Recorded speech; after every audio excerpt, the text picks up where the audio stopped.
ఈ భూమి మీద మొదటి నగరం, ఈ వరల్డ్ లో చివరి నగరం కాశీ. పైన నీళ్లుంటాయంట. భూమిని మొత్తం పీల్చేస్తే అన్నీ అక్కడే ఉంటాయి. ఈ లోకంలో ఉన్నది కాంప్లెక్స్ ఒక్కటే, దేవుడు ఒక్కడే సుప్రీం యాస్కిన్.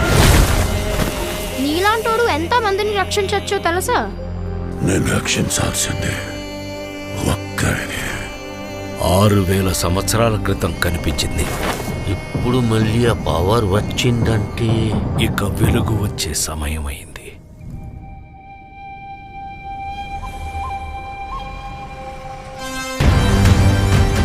ప్రాణంలో ఇంకో ప్రాణం. నువ్విప్పుడు కనపోయేది